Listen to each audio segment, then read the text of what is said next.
let's go over to this is something that I really wanted to have a conversation about birthright citizenship. All right. Trump is pushing to end birthright citizenship. The Supreme Court is looking to take this up. And I think that this is an important conversation to have.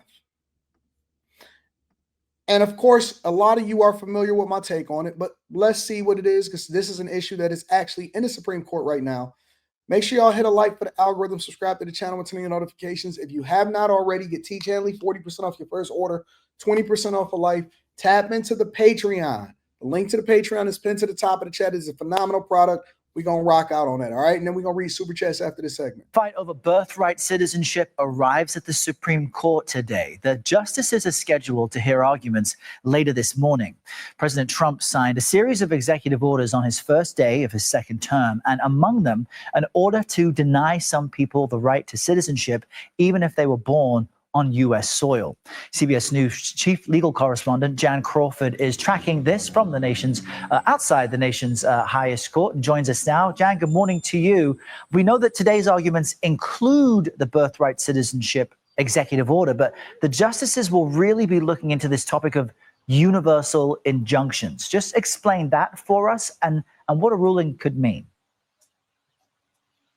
Right. I mean, you're absolutely right. And obviously the issue of birthright citizenship, whether you're automatically a citizen just if you're born here on U.S. soil, which is what people long have thought over 100 years, of course, you know, that is such an important issue. And President Trump is saying that if your parents were here illegally, then it doesn't apply to you. So that would obviously affect a lot of people who are going to be born in this country. But the justices are not looking at the underlying merits of that legal question. Instead, they're looking at whether judges can block it nationwide. So when you file a lawsuit, you go before a judge, and maybe you're a part of a class of people going before a judge in a certain region of the country. And that ruling applies to you and the other people who have sued with you in that region. But what we've been seeing more and more often is that judges are entering their orders in a lawsuit in their courtrooms, but they're applying it to everyone across the country. That's called a universal injunction. It applies to everyone.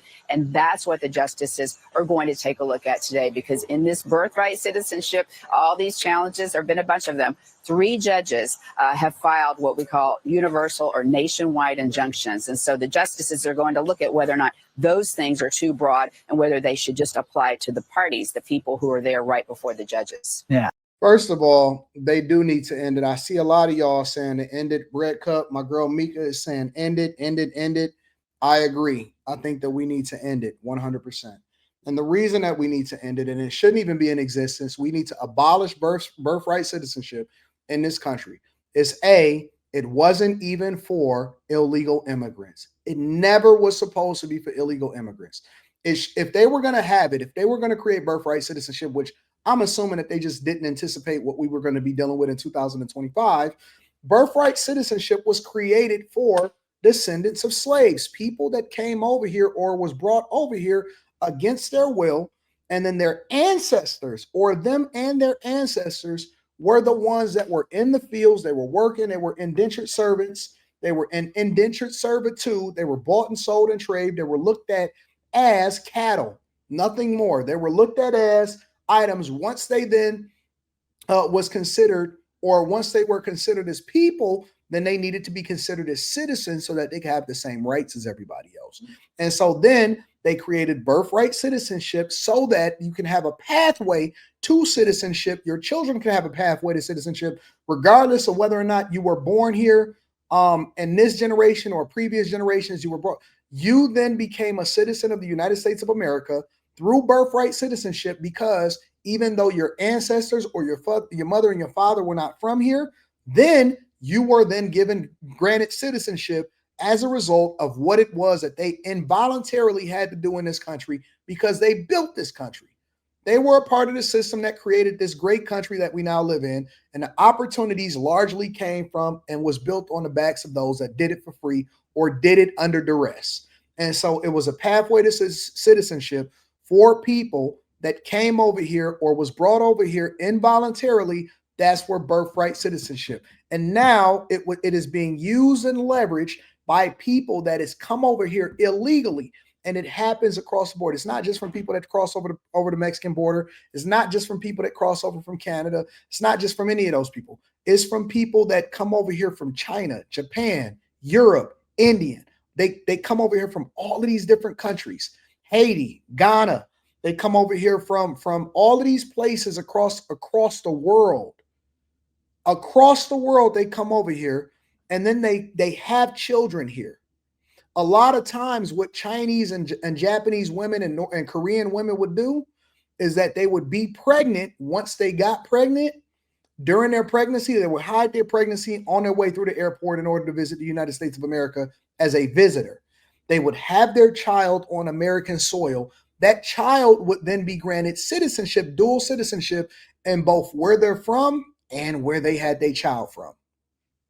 And so they then had an opportunity to be able to take advantage of the American dream and be able to basically circumvent the true green card process, the true citizenship process of becoming a citizen in the United States of America.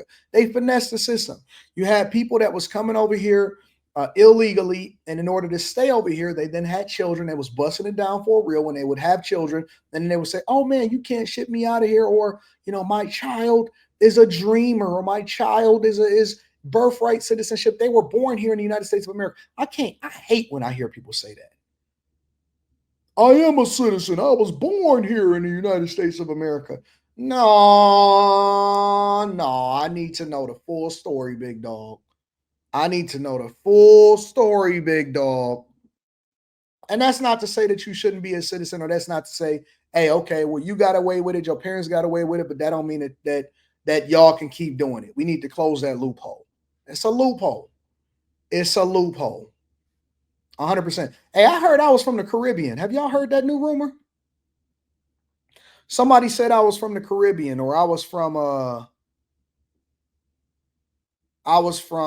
they said I was from the Caribbean, or I don't know what this tether thing is. You heard that, Mika?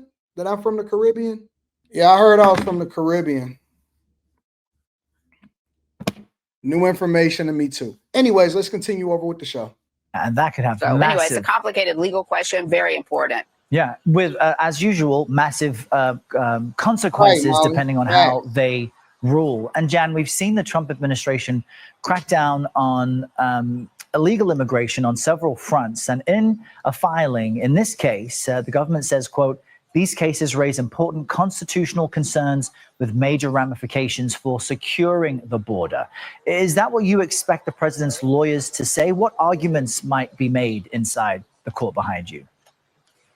Well, I think that we may get some hints on how the justices feel about the birthright citizenship issue, even though I don't expect any kind of ruling on the merits of that. And I don't think the Trump administration is going to be arguing that they have a right to kind of change the way people have thought about birthright citizenship. Not in this case. I think they're going to have to take it eventually, but not in this case. Instead, they're going to be arguing that judges they don't have the authority to basically set policy nationwide, that they don't have policy under their own constitutional authority in a federal judge vis-a-vis, Congress and the executive branch. So they're saying that these judges are exceeding their authority and they should no longer be able to do that. And let me just say, Errol, this is not a partisan issue. The Obama administration, the Biden administration, it was judges in these conservative states like Texas who were entering nationwide injunctions to block liberal policies. And now the shoe's on the other foot, and you're getting these liberal judges blocking President Trump's policies. 39 of them have been issued just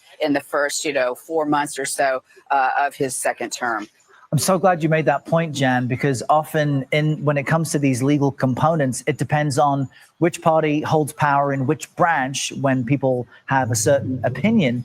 And so it sounds like what you're saying is it's difficult to predict which way the Supreme Court might go on this topic, since both Democrats and Republicans have effectively made the same case.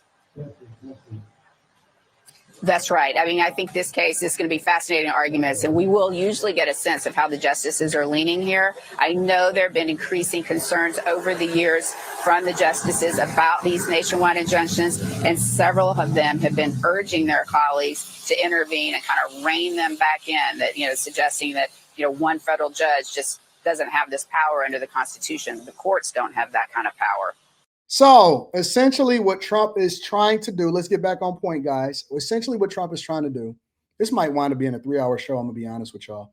Essentially what Trump is trying to do is he's trying to end the idea that illegal migrants can come over here, intentionally have children, and then claim birthright citizenship. It's not right. It doesn't make sense. And y'all say DNA testing is a scam. How is DNA testing a scam? I've never done it. That was my brother. DNA testing is a scam. One dude sent a swab of an iguana, and they said he was West. When did that happen? Y'all think that DNA testing is a scam?